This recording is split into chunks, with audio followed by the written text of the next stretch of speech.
Halo beloved people, hari ini saya akan share tentang apa yang kita harus lakukan dalam masa kesesakan. Saya akan mengambil ayat dalam perikop Roma 12, ayat yang ke-12 yang mengatakan bersukacitalah dalam pengharapan, sabarlah dalam kesesakan, dan bertekunlah dalam doa. Apa yang kita harus lakukan di dalam masa kesesakan? Roma 12 ayat 12 menjabarkan jadi 3 hal. Yang pertama, tetaplah bersukacita. Sukacita itu memberi kita kekuatan. Dalam Amsal 18 ayat yang ke-14 dikatakan, orang yang bersemangat dapat menanggung penderitaannya. Tetapi siapa yang akan memulihkan semangat yang patah? Kalau hati kita bersukacita, kita tetap bersemangat menjalani hidup kita. Kita akan lebih kuat menghadapi masalah. Kekuatan yang kita dapat di dalam sukacita akan membuat kita kuat menghadapi setiap tantangan yang ada. Bahkan di dalam Mazmur 37 ayat yang keempat dikatakan, dan bergembiralah karena Tuhan, maka Ia akan memberikan kepadamu apa yang diinginkan hatimu. Saya selalu pegang ayat ini. Apapun masalah yang saya hadapi, saya selalu mengucap syukur. Saya selalu bersukacita, karena saya percaya bahwa ketika kita bersukacita karena Tuhan, maka Dia akan memberikan kepada kita apa yang diinginkan hati kita. Apa yang kita harus lakukan dalam masa kesesakan? Yang kedua, sabarlah dalam kesesakan. Saya percaya bahwa Tuhan itu punya waktu yang terbaik buat setiap kita. You know, God takes time to create His masterpiece. Butuh waktu untuk Tuhan memproses dan membentuk hidup kita. Di dalam proses hidup kita, Tuhan itu sedang membentuk bagian-bagian yang terbaik. Jadi sabarlah.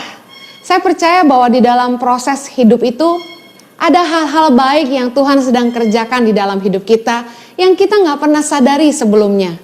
Suatu hari saya masih ingat waktu kami melayani di Bandung tahun 2006 dan 2007. Di saat saya sedang mengendarai mobil, saya itu seringkali berdoa sambil nyetir mobil. Dan di situ saya merenung dan saya bilang, aduh Tuhan, kok kami jadi begini, kok hidup kami susah gitu. Karena di Sydney kami hidup sangat baik dan ketika kami harus pulang ke Indonesia menerima panggilan Tuhan, awal-awal tahun pertama itu sulit sekali, luar biasa. Dan saya bilang, Tuhan, sangat mudah bagimu untuk memberkati kami. Semudah Engkau membalikkan telapak tangan. Saya ingat banget sambil nyetir itu saya ngomong gini, Tuhan, gak sulit bagimu untuk memberkati kami, segampang Engkau membalikkan telapak tangan. Tiba-tiba suara Tuhan di hati saya tuh ngomong gini, aku tahu hatimu. Tuhan yang tahu hati kita. Tuhan tuh mau memberkati kita. Mungkin hati kita yang belum siap. Tuhan itu mau mempercayakan kita perkara yang jauh lebih besar. Cuma kita nggak tahu, mungkin hati kita yang belum siap untuk terima kepercayaan sebesar itu. Saya percaya bahwa waktu Tuhan itu yang terbaik buat kita. God knows the time. Pengkhotbah 3 ayat 1 bilang gini, untuk segala sesuatu ada waktunya, untuk apapun di bawah langit ada waktunya. Sabarlah menanti waktu Tuhan. Di tengah-tengah kesesakan, percayalah bahwa Tuhan sedang mempersiapkan sesuatu yang jauh lebih baik untuk kita di masa yang akan datang. Tahukah Anda apa yang Tuhan sedang kerjakan dalam hidup kita hari ini? Tuhan sudah persiapkan jauh-jauh hari sebelumnya. Saya ngobrol sama suami saya dan Jojo bilang gini, luar biasa banget ya Tuhan itu.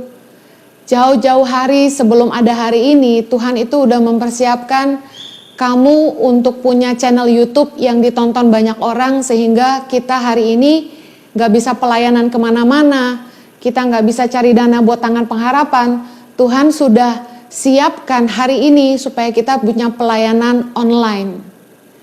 Ada satu hal lagi yang saya syukuri, keadaan ini membuat gereja-gereja harus ibadah online.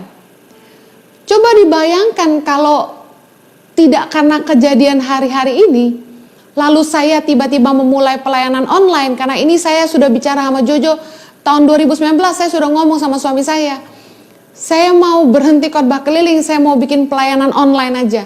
Bayangkan kalau bukan karena keadaan ini, saya pasti dikecam karena berani-berani bikin gereja online. Tapi saya bersyukur karena keadaan hari ini, gereja-gereja semua dipaksa oleh keadaan harus bikin ibadah online.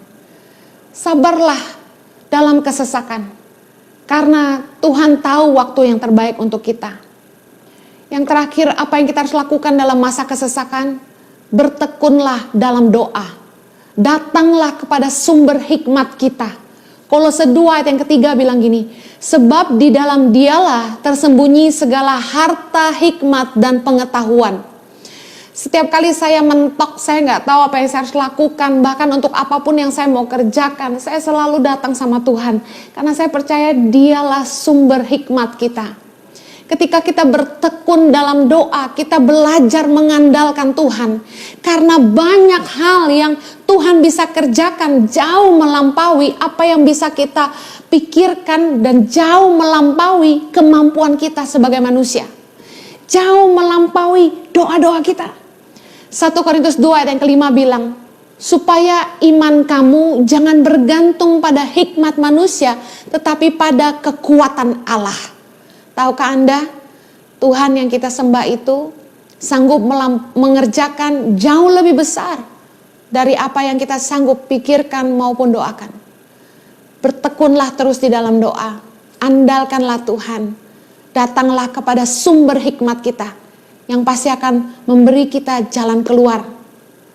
Tuhan memberkati, live a better life.